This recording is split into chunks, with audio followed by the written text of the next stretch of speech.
ಬಿಎಸ್ವೈಗೆ reverse operation tension ತುಂಬಾನೇ ಜೋರಾಗ್ಬಿಟ್ಟಿದೆ ಅನ್ಸುತ್ತೆ. ಶಾಸಕಾಂಗ ಪಕ್ಷದ ಸಭೆಗೂ ಮುನ್ನ ಬಿಎಸ್ವೈ ನೇತೃತ್ವದಲ್ಲಿ ಈಗ ತುರ್ತು ಸಭೆಯನ್ನ ಕರೆದಿದ್ದಾರೆ. ಬಿಎಸ್ವೈಗೆ ಇದೀಗ ರಿವರ್ಸ್ ಆಪರೇಷನ್ ಟೆನ್ಷನ್ ಬಲು ಜೋರಾಗ್ಬಿಟ್ಟಿದೆ. ಗಮನಿಸ್ತಾ ಇದ್ರೆ ಎಲ್ಲಾ ಶಾಸಕರು ಕೂಡ ಮಧ್ಯಾಹ್ನ ಇವತ್ತು ಶಾಸಕಾಂಗ ಪಕ್ಷದ ಸಭೆಯನ್ನ ಕರೆದಿದ್ರು. ಅದಕ್ಕಿಂತ ಮುಂಚಿತವಾಗಿ ಇದೀಗ ಅವರ ಮನೆ ಬಳಿ ಎಲ್ಲಾ ಶಾಸಕರು ಕೂಡ ಬಂದಿದ್ದಾರೆ. ಆ ಶಾಸಕರ ಜೊತೆ ಇದೀಗ ತುರ್ತು ಸಭೆಯನ್ನ ಕೂಡ ಕರೆದು ಮಾತುಕತೆಯನ್ನ ಕೂಡ ಮಾಡ್ತಾರೆ. ರಿವರ್ಸ್ ಆಪರೇಷನ್ ಟೆನ್ಷನ್ ಇಲ್ಲಿ ಜೋರಾಗಿದೆ ಅಂತ ಅನ್ಸುತ್ತೆ. ಎಲ್ಲಾ ಶಾಸಕರನ್ನ ಇದೀಗ ರೆಸಾರ್ಟ್ಗೆ ಶಿಫ್ಟ್ ಮಾಡ್ತಾರಾ, ಏನ್ ಚರ್ಚೆ ಮಾಡ್ತಾರೆ, ಇದೆಲ್ಲವೂ ಕೂಡ ಬಹುದೊಡ್ಡ ಪ್ರಶ್ನೆಯಾಗಿ ಕಾಡ್ತಾ ಇರುವಂತದ್ದು.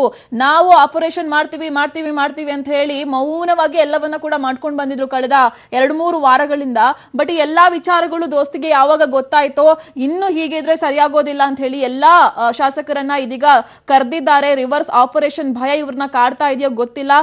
ಮಧ್ಯಾಹ್ನ ಶಾಸಕಾಂಗ ಪಕ್ಷದ ಸಭೆ ಇದೆ, ಅದಕ್ಕಿಂತ ಮುಂಚಿತವಾಗಿಯೇ ತುರ್ತು ಸಭೆಯನ್ನ ಕರೆದಿದ್ದಾರೆ. ಈ ಸಭೆಯಲ್ಲಿ ಎಲ್ಲಾ ಶಾಸಕರು ಕೂಡ ಬಂದಿದ್ದಾರೆ. ಗಮನಿಸ್ತಾ ಇದ್ದೀರಾ, ಅವರ ಮನೆಯ ಬಳಿ ಆಲ್ಮೋಸ್ಟ್ ಎಲ್ಲ ಬಿಜೆಪಿ ಶಾಸಕರು ಬಂದಿದ್ದಾರೆ. ಇನ್ನು ಕೆಲವೇ ಕ್ಷಣಗಳಲ್ಲಿ ತುರ್ತು ಸಭೆಯನ್ನ ಕೂಡ ಯಡಿಯೂರಪ್ಪನವರು ಮಾಡ್ತಾರೆ ಅನ್ನೋದಕ್ಕೆ ಸಂಬಂಧಪಟ್ಟಂತ ಅಪ್ಡೇಟ್ ಮಾಹಿತಿ ನಮಗೆ ಸಿಗ್ತಾ ಇದೆ. ಬಿಎಸ್ವೈಗೆ ರಿವರ್ಸ್ ಆಪರೇಷನ್ ಟೆನ್ಷನ್ ಶುರುವಾಗಿದೆ. ಆಪ್ತ ಶಾಸಕರ ತುರ್ತು ಸಭೆಯನ್ನ ಯಡಿಯೂರಪ್ಪನವರು ಕರೆದಿದ್ದಾರೆ. ತುರ್ತು ಸಭೆಯಲ್ಲಿ ಸಾಕಷ್ಟು ವಿಚಾರಗಳ ಬಗ್ಗೆ ಚರ್ಚೆಯನ್ನ ಮಾಡುವಂತ ಚಾನ್ಸಸ್ ಇದೆ.